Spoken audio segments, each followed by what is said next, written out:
I'd like to open up the meeting for the work session for Independent 834 Stillwater Area Public Schools. It's November 14th, and I think we're set to begin.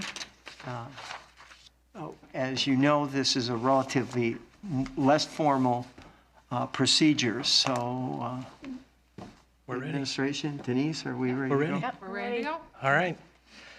Okay, well tonight, the purpose of our work session tonight is to discuss Spanish immersion expansion considerations. And it's coming out of a request on October 10th. There we go, thanks. That we explore options to gather information about the possible expansion. And so we've tried our best to put together some options tonight about what we can do. So to that end, we began trying to create a sandbox around this by making some assumptions as we went forward so that we could at least have a framework. And the assumptions are as follows. We want to minimize disruption to other programming through any type of expansion. We need to plan for a total of 12 sections. That would be 2 sections for each grade, K-5. That would take us out to 22, 23. That would be in line with where we are right now as we build out the program. Our financial assumptions are based on the fact that all sections currently at Lake Elmo would move, and the staffing assumptions are based on our standard allocation models that we use for any school or elementary school.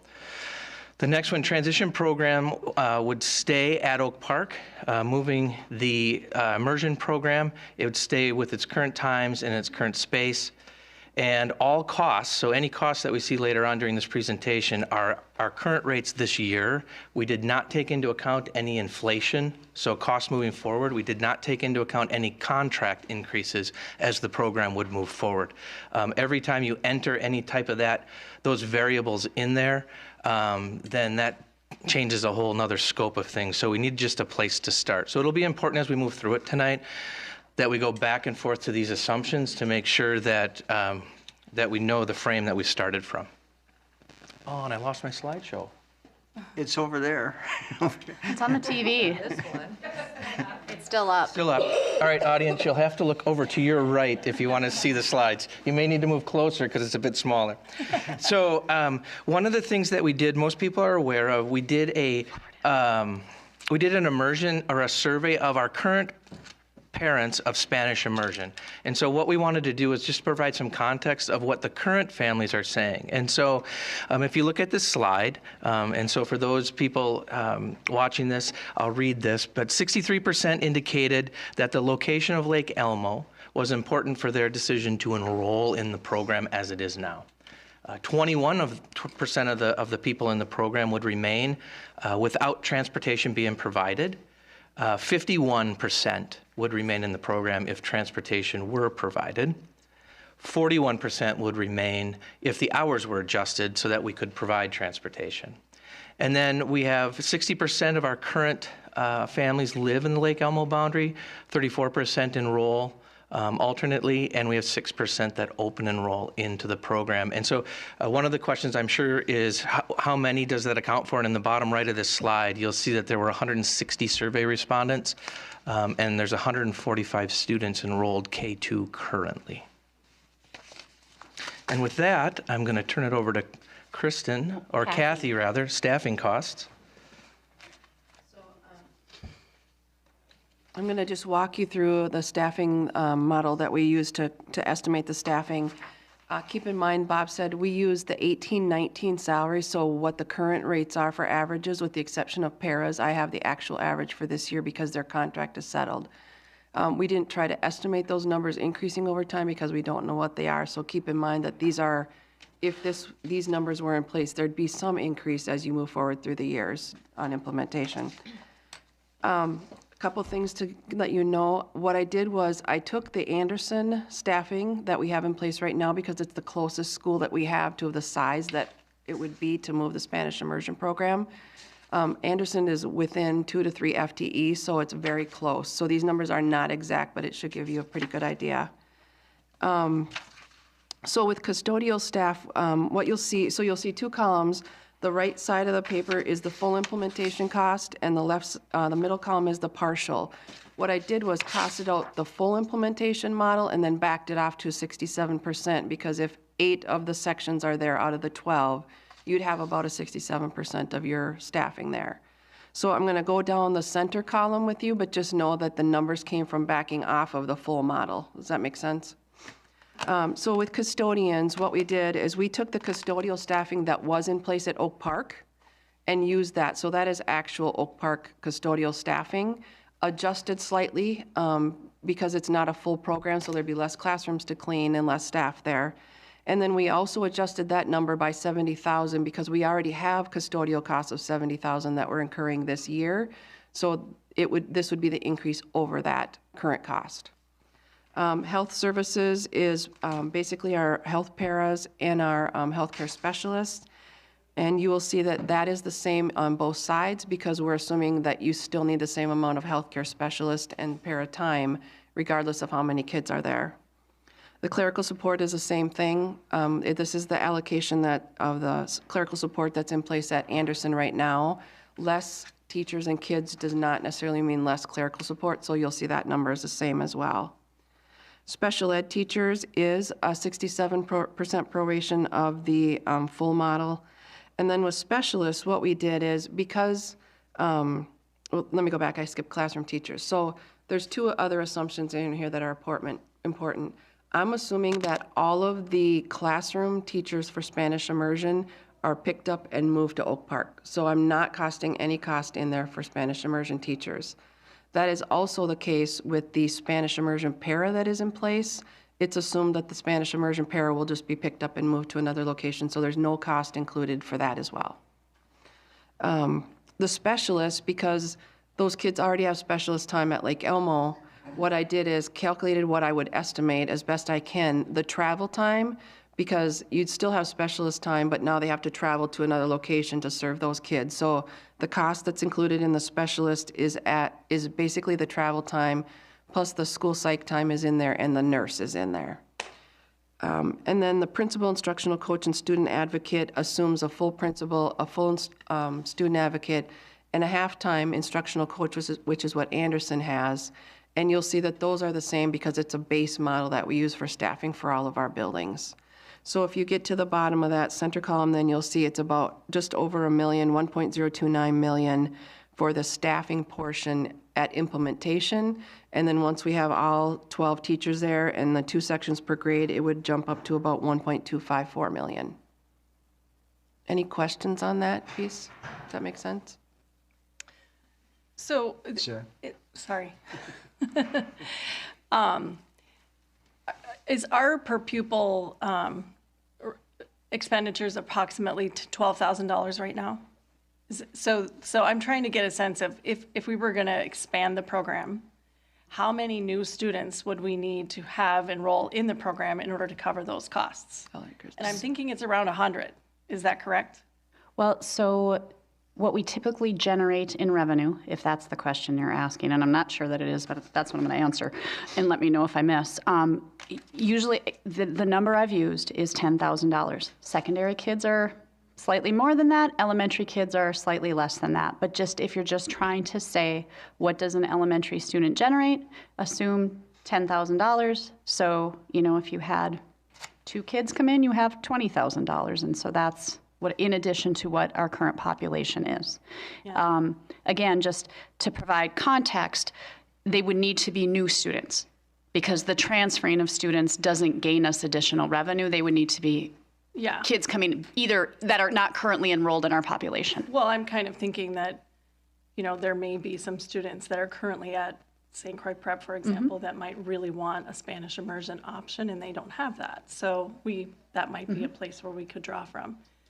That's just a thought. So just with that, the way the Spanish immersion program works, we wouldn't be taking kids that are not kindergarten and or potentially first grade students. So Say that again? You wouldn't be taking, for example, you wouldn't be just taking 4th grade students or 5th grade students. They start and matriculate up. Right. So we wouldn't, for the example of taking from St. Croix Prep, you wouldn't necessarily be getting anyone back from St. Croix Prep because they would have already started at St. Croix Prep. Well, if there was a kindergartner that was the parents were trying to kindergarten. decide if they wanted to go to St. Croix Prep or our school. Sure. That would be. In that the case, person. yes. Yeah. I think at one of our recent meetings, we said there was an age, if you were going to bring somebody over, where it's still doable. Is it go back to K always, or does it go back to first grade? Or can kids be picked up along the way into the program? You're right, kindergarten or first grade. Okay. Somebody else had a hand. But also, it'd be possible to pick up people that were Spanish-speaking natives, because those students are in the classes too. It seemed to me, the figures that you had up there, because one was full and one, if you're going to do this, and I say that's big if, but if you're going to do this, the big costs are up front when you start the original move. Because once you're there, going from there to full, it's not as big. I think it was over 200,000, which is a big amount of money, but Right. the biggest costs are when you initially do this. Right. Keep in mind, too, that if, the survey had talked about 51% said they would go if it went to another location. If you do have 50% of the kids stay, keep in mind, these costs are going to be off because we've assumed specialists move, and that specialist time is going to have to stay. So you may have to add some specialist time or some of those other costs that you only assume travel for. You might have to make some adjustments, so it may not work out this cleanly if it was just half of the kids moving. How many students are currently on the waiting list for Spanish immersion? What did we? Handful. Yeah, it's a hand. I think 6 Yeah. was the. I want to say 6 was when it was all said and done this year. Yes, I believe that's correct. I think it was 4, 1, and 1. Am I close, Rachel? Do you know how many 6. kids are on We're on 6. I have the number. I can pull it up while we continue on and make sure I'm right, but I think it was 6. Thank you. Is there an attrition rate at all with the present program?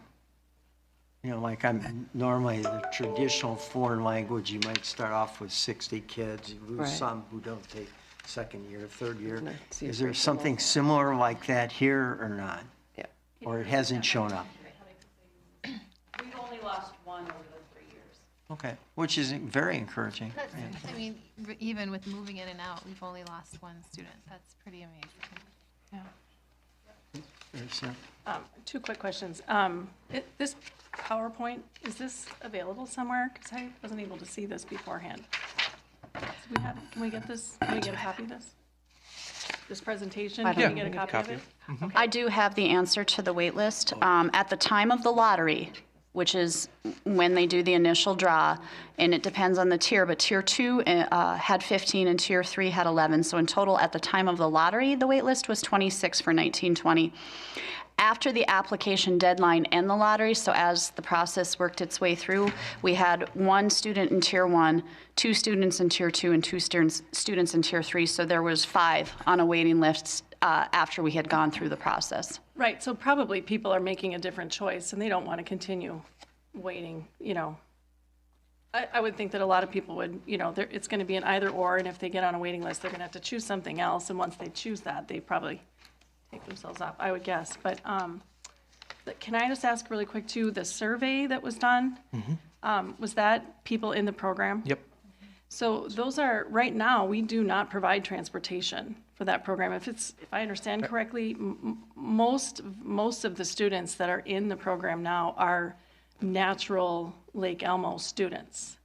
So that's why the transportation piece is so important, because if you're at Lake Elmo, you can be in the program. Right. If you're not at Lake Elmo, it's really difficult because we don't provide transportation. Right, as the slide indicates that Bob had spoke to regarding the parent survey, 60% are currently boundaried, so 60% are receiving transportation because that's their home attendance area. Okay.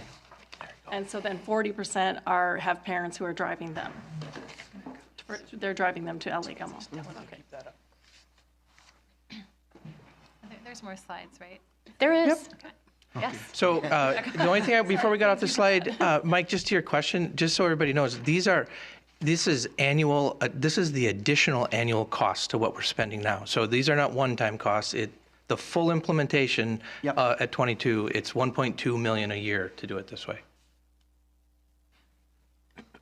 Assuming everything goes. assuming everything goes. 100% participation. Okay, we're moving on to transportation. There are essentially two options because they provide two different dollar amounts for us. One would be the current bell times. So this programming at Oak Park would stay at the 8:40 a.m. start with a 3:10 release. It does align with all of our elementary schools. Those bell times were slightly off at Stonebridge, but that's 5 minutes. In the event that the program moved and we stayed with the model of our current elementary times, we would need to add somewhere between 8 to 10 buses. And you can see the estimated cost increase in the range, depending on if it's 8, 9, or 10. It ranges from $436,000 to $546,000. So we're talking a $500,000 increase to align with our current bell times. That also does not include if there's special needs transportation. That's just reflective of moving the kids in large buses and no special needs transportation that would be included. There is, and as you guys know, there is a driver shortage with our current fleet, so that would be stressful to add another 8 to 10 buses to our current system. And then if you looked and said, what if we can do it a little different and do the adjusted bell times, which is actually our Tier 3 schedule, 9:20 a.m. to 3:50 p.m. This aligns with our private and charter schools. We wouldn't necessarily need to add buses, but we would have a cost increase in the distribution. Essentially, it would be, for those of you that recall, we had a shuttle system in place for Marine and Withrow, and it would be dropping off at a particular elementary school and then shuttling north. It would resemble that, and so you have a small cost increase, but we do have the capacity, for the most part, on our buses in Tier 3. That tier traditionally has longer route times. There's incidentals to consider too that are impactful, depending, as we move forward. We don't want to get too in depth depending on the way the board wants to go with this conversation. If you do that model with the potential shuttle piece of it, we could be right now, St. Croix Catholic is where everybody kind of comes together, and they have staffing that watch that. Depending on the number of kids that are participating, that could end up switching to Oak Park, of which then we would need potentially staffing to facilitate the transfer of students. Again, there's a lot of conversation here, but this just at least gives you the first blush of what we would be looking at as it relates to the transportation of the students. I will actually move on to the next slide. Before you do that, Yeah. Kristen, I'm just trying to understand it. Right now, kind of the movement where they go off from St. Croix Catholic, and so you're saying there's some people watch buses, help kids, that sort of thing. Who pays them for that? Catholic. Okay. It's their staffing that's watching So that. if we moved it to Oak Park, we're picking up a new cost. That's in essence what you're saying. Can I have a clarification, Chair? Please. So just to clarify your statement on this slide, to keep the current bell times and have the students move over to Oak Park, you're looking at give or take between 436 and 546K per year. Yes. Additional in transportation, and in that subset, 51% of parents who were surveyed said that they would accept that model, if you will. And on the other slide, which now the camera is on me, and I am, okay, thank you. Thanks, Don. The adjusted bell time side, 66K, but approximately 41% of parents said that they would remain in the program. Is that right? That's correct. Okay. That's Thank correct. Thank you. For those that have their iPad up, I just shared, if you have your email up, I just shared the slide deck with you. Awesome, thank you. Any questions, at least at the moment, for transportation? Otherwise, I will move on. The next piece, and Mike had referenced this earlier, it was a great segue. Unfortunately, it was just 2 slides after he mentioned it, into there's initial costs that go into getting the program started. And so this slide would indicate the estimated capital expenditures at Oak Park. When that building was closed, There were items that were moved to different buildings and items that we could allow to let go, things we could do differently. And so I wanted to highlight at least what would probably need to be done to get the building up and running, if you will, and then the additional improvements that would need to come eventually. Technology would be about $400,000. This would be inclusive of all classroom technology. There's no, I don't know if they're smart boards now or what they're called, but there's nothing in a classroom anymore that would help students with their learning environment. Playground resurfacing, $350,000. Now, we do still have money available to them in the bond for the surface. That's about $100,000, but the playground hasn't been upgraded at all for years. The media center, this would be books, this would be the shelving units, this would be where the media specialist sits. Fire marshal upgrades, we would anticipate him coming through and providing feedback on safety areas. Drop-off areas, $100,000. What this means is kind of back as it relates to the transportation component. When Oak Park was operating as an elementary school, we had a handful of buses. We had like 6 buses, regular ed buses. We had special ed buses and, you know, vans, different things. But the regular ed buses were 6. And now we would be talking, depending on the model, potentially up to 8 to 10. And so where the carpool lane is and the bus staging at the end, you have the parking lot on the side, which is used by transition, and we actually keep type 3 vehicles there now.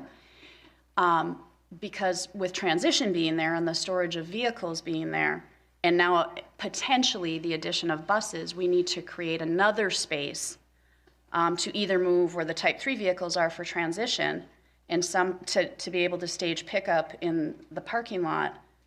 There would be something we would need to do parking lot wise if they stayed on the same bell time schedule. I'd say maybe we'd still need to do it even if we went to the 3rd tier, but we would definitely need to do it if it was at the 2nd tier bell schedule. And what we would do is then there's a basketball court that's on the other side of the building that hasn't really been used. We'd convert that into parking areas for staff and different things where they could get in and out of the building while we try to stage everything that's going on. So the drop-off areas, we're looking at about $100,000 increase. Hallway lockers were removed from that building and moved over to Stillwater Middle, so we would need to add hallway lockers. Site lighting, this was mentioned even at times, even when the board was conducting their meetings there, that the site lighting wasn't ideal. That would be $40,000. Staff relocation, again, just picking up moving classrooms, offices, that sort of thing that costs money. The kitchen and cafeteria would be an additional expense. We don't have, we need to get it up to code again. We need to get trays, different things that go along with the kids eating. Everything with the music has the risers, everything is gone, and then the nurse's office. So you can see there, at least to get it up to grade with the experience that these students are having in another school, the capital cost without deducting for the playground bond money would be $1.31 million. And then additional improvements, and we've talked about these in our long-term facility maintenance conversations and our 10-year plan. Classroom upgrades, you're talking casework, carpeting, those sorts of things.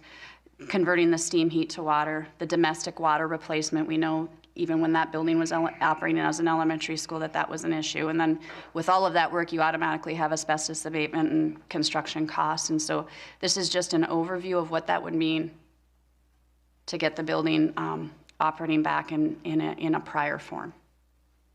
Before you go off that slide, why would there be more buses than there were when Oak Park was full? Because it's the area that you're drawing from, Liz. Mm-hmm. So when Oak Park is running, we didn't transport out of an attendance area. Mm-hmm. So you just ran the attendance area. You could be far more efficient as far as we could fill buses to capacity and therefore have less buses. When you're trying to cover the entire district, so from Marine and to you got 150 square miles, you lose the efficiency of the number of kids you can fit on a bus because we run out of time. Okay. Meaning, we have a procedure that says we won't have a kid on a bus pretty much from bell to the moment they walk in the door longer than 75 minutes, just given the sheer distance. we would have buses and again, making it up, of 15 to 25 kids because we can't fit kids in that time frame of what we've deemed as acceptable to be on a school bus. And so you just based on that then, because you're drawing from the entire district, you increase the number of buses Okay.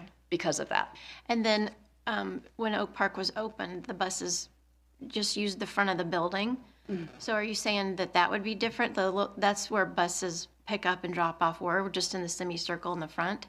So you're saying there'd need to be a different area? What we would do is, because what we don't want is student traffic and carpool traffic interfering with, so carpool drop off and pickup, we don't want buses and carpool crossing paths. And Rutherford's are the best example. We've designed Oakland that way now too, where you never technically cross buses and kids walking with cars.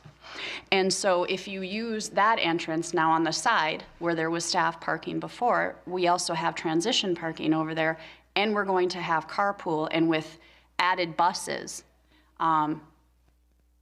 there's just not enough room. We'd have to take over for staff parking the small basketball court on the other side for staff parking, just to allow for room for carpool, or put transition over there, and then you still have the staff parking and carpool. That's why. So that's what we would be looking at. It's the sheer number. Okay, Sarah? Can you talk a little bit more about what you mean by classroom upgrades for 1.55? Sure.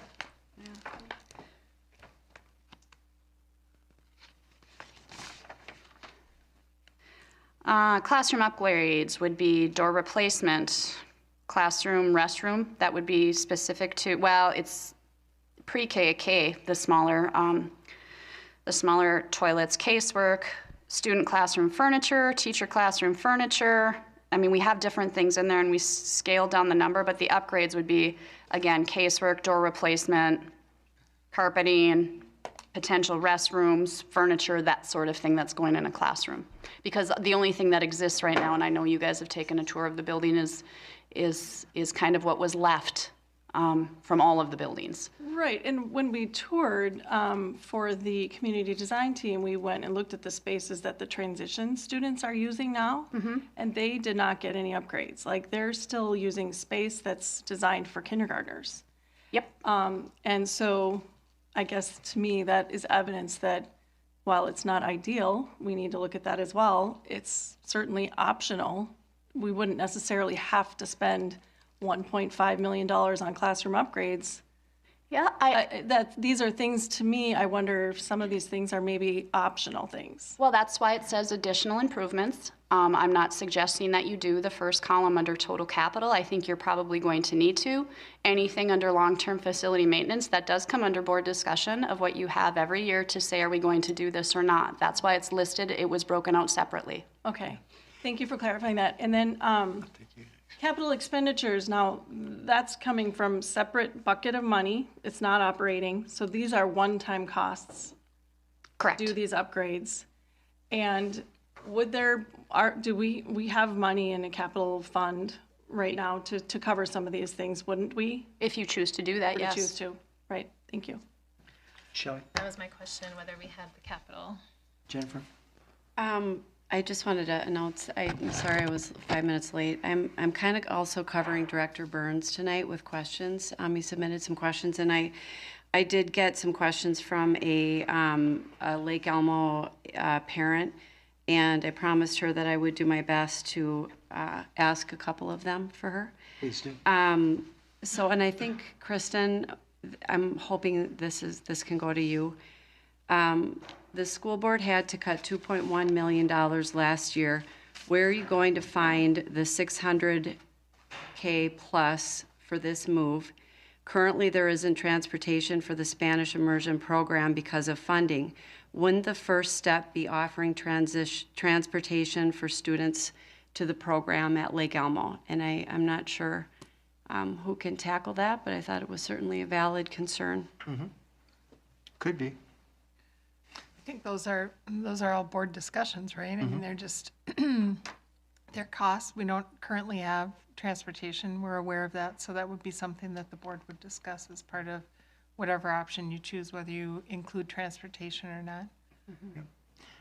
Kristen, question I have, just switching a little bit, and I'm glad you got that, because, somewhere, just like, and where this gets very complicated very quickly, is we're going to be doing things long range anyway in the future. And some of that is going to occur over there, or it's going to occur here.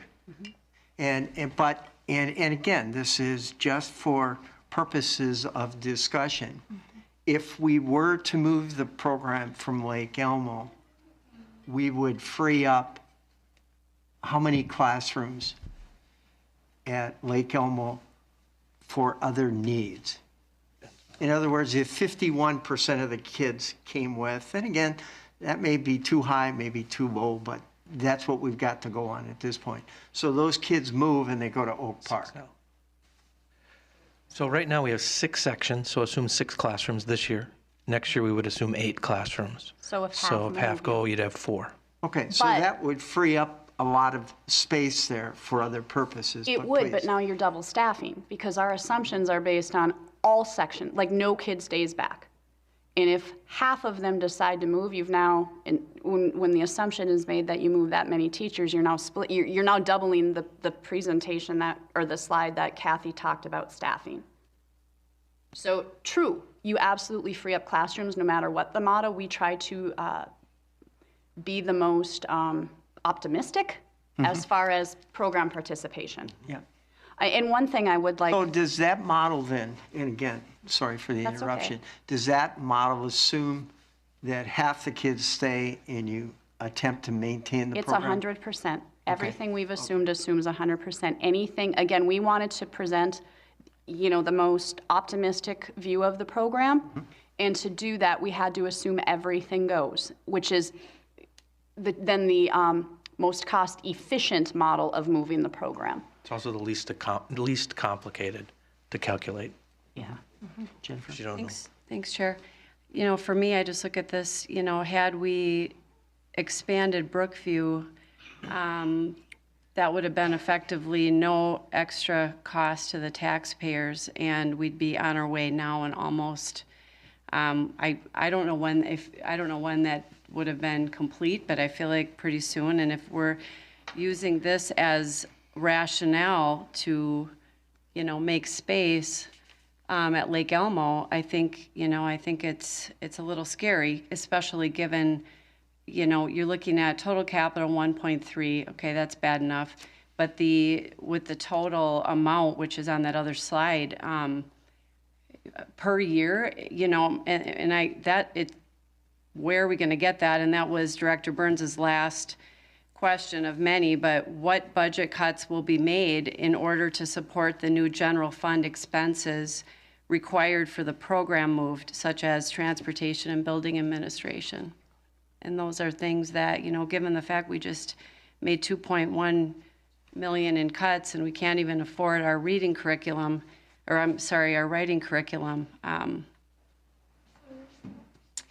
Can I just respond to that real Sure. quick? And I think, at least to try to mitigate some of that concern, I think the idea is, one, the Brookview expansion is separate from Lake Elmo, and I don't think that we were intending to change boundaries necessarily, so that if we did the Brookview expansion, it wouldn't really impact the crowding at Lake Elmo.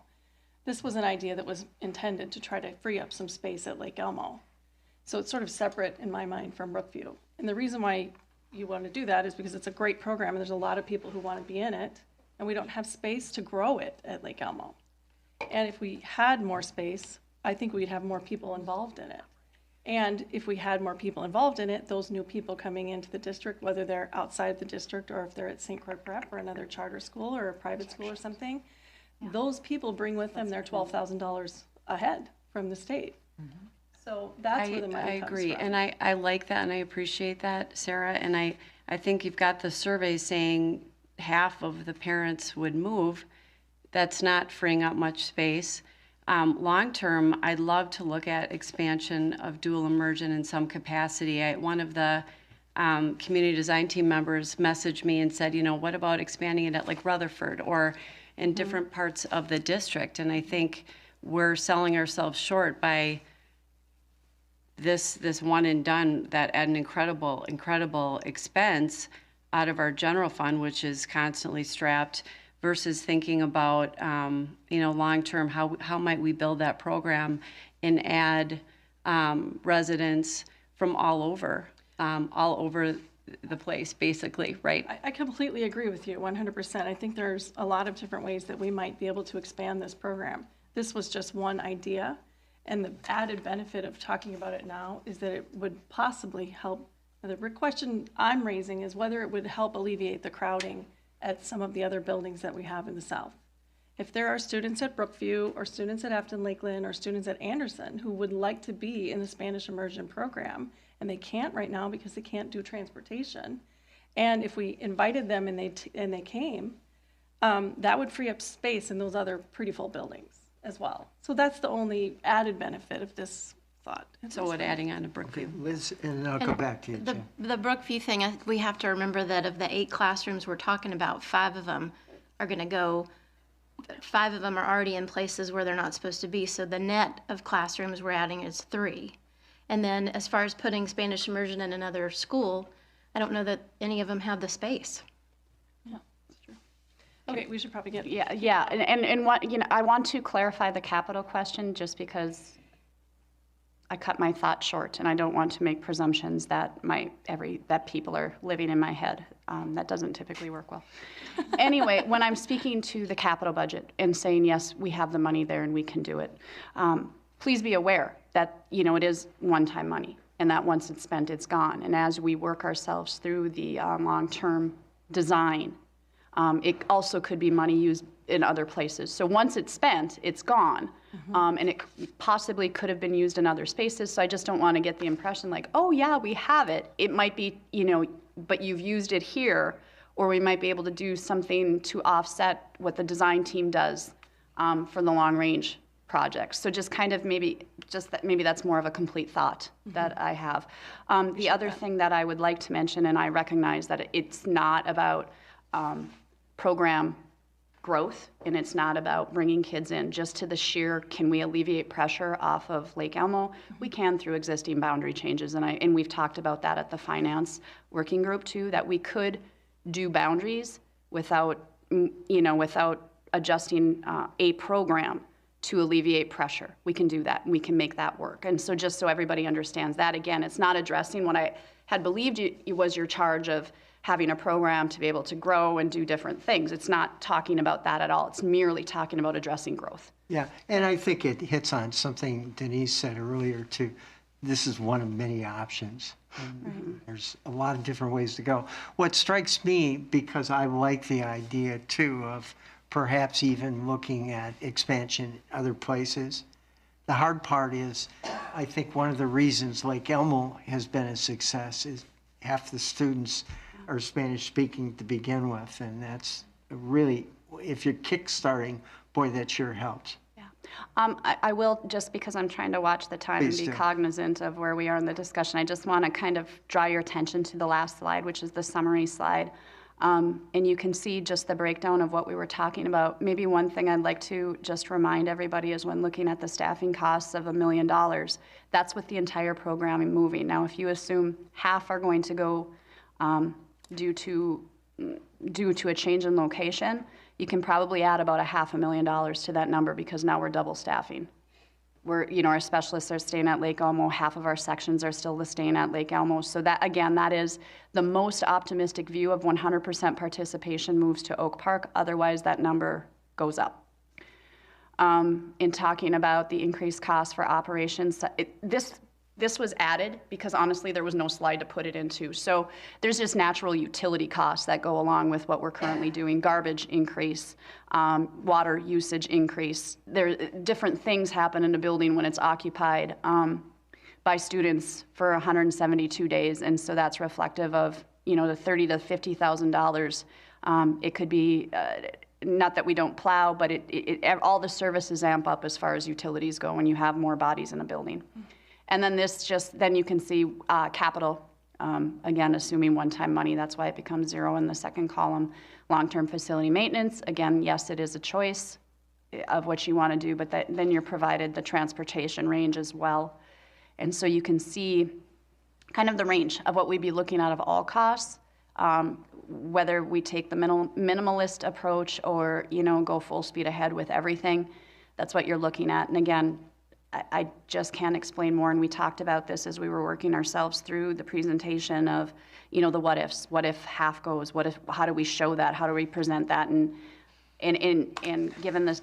given our charge of just trying to present what this could look like, we assumed optimism, but I think you need to be aware that if we don't get 100% participation, the costs go up. Thank you. Other questions or comments? For the audience's sake, and perhaps most of you know that, we are going to close the meeting probably in about 10 minutes because the board is going to meet in closed session on negotiations. Jennifer? Chair, I'm going to take a stab at this. This is another from Director Burns. So Director Burns is asking, what would be the expected enrollment losses with a move of the program from Lake Elmo to Oak Park? And then he added an A and a B to this among District 834 residents and also among potential open enrollees living in densely populated areas adjacent to Lake Elmo. And he made the little sub-comment here, the Lake Elmo location for the program is much closer geographically to this population than District 834's Nuevas Fronteras. Oh, I hope I got that right. Spanish immersion program in Cottage Grove. So I thought it was, I'm not sure, I thought that was a very good concern. I don't know how that can be answered, perhaps not Bob, today. didn't you touch on that a little bit when you were talking about where the present students are coming from? Well, Kristen has a list and we track both in district and out of district where they come from. I think it depends upon what assumption are you going to put around it. So if you assume 50%, then do you take those numbers and regardless of if they're an alt enroll or they're an out of district, you cut them in half? I don't know. That's going to be hard to predict how many. I mean, it's a family choice. So I don't know how you predict that without specific. You could start from just looking at who's doing that right now, coming from out of district and going into. Do we have those numbers? Well, we do. We have the numbers that are coming from out of district. Unfortunately, I haven't necessarily pulled the location, but I will go off of recall that I believe we have in Lake Elmo in Oakland, just as a general rule. Certainly, the majority of the population that we see, at least in those particular two schools, are coming out in requests from 622, which is North St. Paul, Maplewood, Oakdale. I would imagine that would be reflective in the Spanish immersion as well, given the proximity of the programming to the boundary. Again, we have 82 out of 144 students that are Lake Elmo. And then you have your smattering, right? You have no, I have, that's the sheet I have. That you have 5 to 6% coming from Afton, Lakeland. You've got 4 to 5% coming from Brookview. So are those two south and absent of? Wait a second. I guess I'm wondering, weren't you asking from out of district? Out of district, again. Both. He asked for both. He asked for both. Sorry. But out of district, like I say, it's a presumption. My presumption is that most of our out of district is probably coming from 622. We might get a few from 833 which is South Wash. But are we talking about a huge number? Or are we talking about probably a few? The number is Put that on the slide. 3, Was it on the slide? 4, 6. We're going 6? Okay. That's close enough. Thank you. Yes. Okay, thank you. And Other then can I questions? ask also, since we're talking about numbers, you said there are about 145 in the program now, K through 2. So that's 2 sections per grade. Correct. So if we were going to expand, we'd be starting with a section of kindergarten. So it's not like you're going to just add all of those grades. You start again with a third, like you'd have a third section of kindergarten, but not a first grade necessarily. Correct. And then it would just continue to grow right behind. And how many, so one of the things I have heard from community members, and I really do deeply understand and respect, is the fact that the program as it is now is dual immersion, and that suits the population at Lake Elmo. And a lot of people don't want to upset that balance, to upset that sort of cultural experience that's already been established there. And I think moving it probably would be a big, that would be a big, big change for a lot of people. What about the idea of keeping a portion of, or keeping some part of the dual immersion program at Lake Elmo, and expanding Spanish immersion that's not dual immersion elsewhere in the district? I'm not sure. I mean, I don't know. I guess I'd ask, what if? Yeah. It depends upon where you put it, depends upon how many, now you're back to starting from scratch. So let's say that you keep everything at Spanish immersion. Now it's no different than moving any other program. Are we starting with kindergarten? How many sections? Where can it live? And how long can it live in that building before it has to then be moved somewhere else? And what's the long-range plan for that? And do we know how many of the current students, of the 145 that are there, how many of them are native Spanish speakers? Do we know what that ratio is?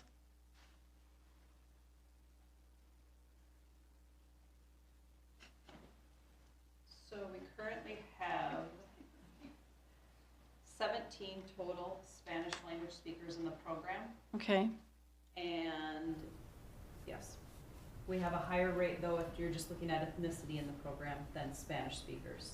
So there are non-Spanish, there are ELL students that are not Spanish speakers. Just students. Just of students. varying Of various different, ethnicities. okay, Yep. got it, Yep. okay. One of the things too, the board might want to consider, we talked earlier about not providing transportation. For a whole lot less than you're seeing up there, you could expand the program by providing transportation. And switching how many sections, you might eventually have, Lake Elmo be a Spanish immersion school. Fully.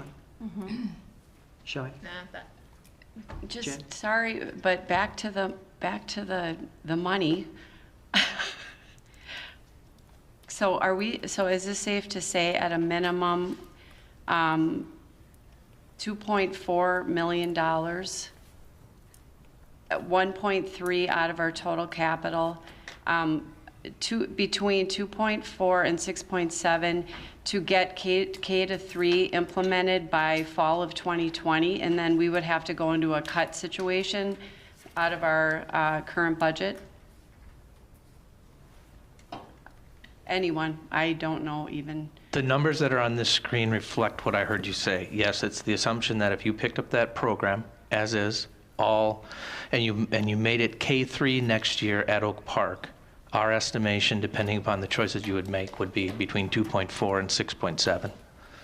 And then the following year, and 2 years out, so that when it became a true or a full K-5, your annual costs would be addition to what we're spending now would be 1.3 to 1.8 a year. Every single year? Correct.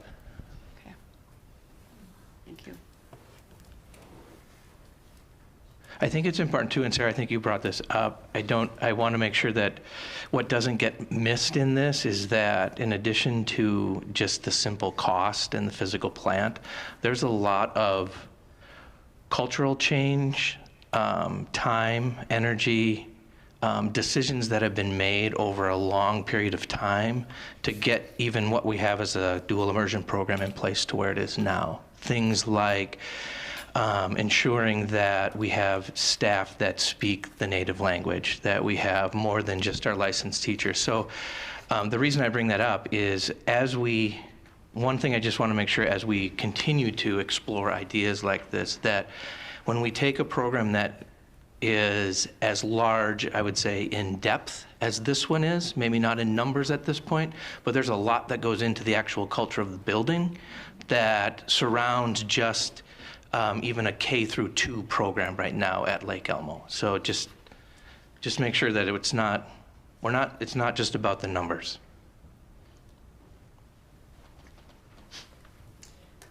Yeah, I agree with that. And can I say, sorry? Sure. One of the other thoughts that I have about this program that's a little bit of a concern, and I don't know very much about how this type of program grows through the years.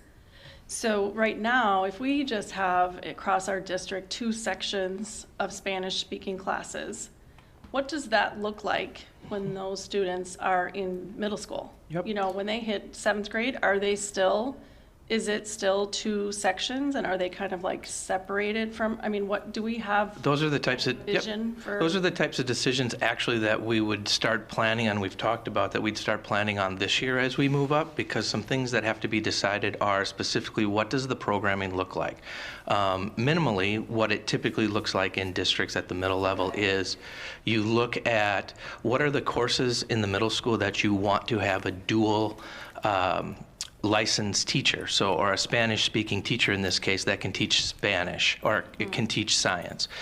For example, in my experience, that's what we had a teacher that taught math and a teacher that taught science, but they also spoke Spanish, so they were able to teach those sections in Spanish. That's one way of doing it, so that those cohorts of students are at least getting some, if as I would imagine, all the way up to all of their courses still in Spanish. But those would be the types of plans we would start making now as we get ready to do into 3rd grade, right? We're getting 2 years out, which means we need to start thinking about staffing and licensure and how we're going to post positions.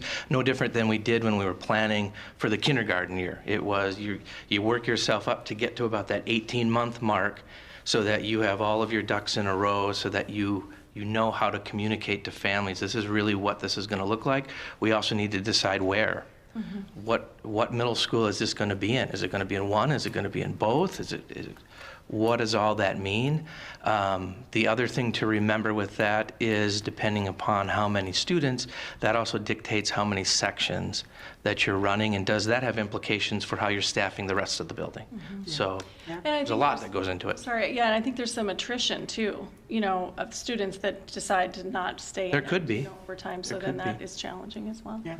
I have a question. It's more rhetorical at this point, but I think it has a little bearing on it. So should I not answer? I'm saying you don't have to. You don't have to, but I kind of throw it to the group. If we extend this out, say even for the next 5-6 years, and every year you're adding classes, are there additional costs to that than if they were just doing traditional?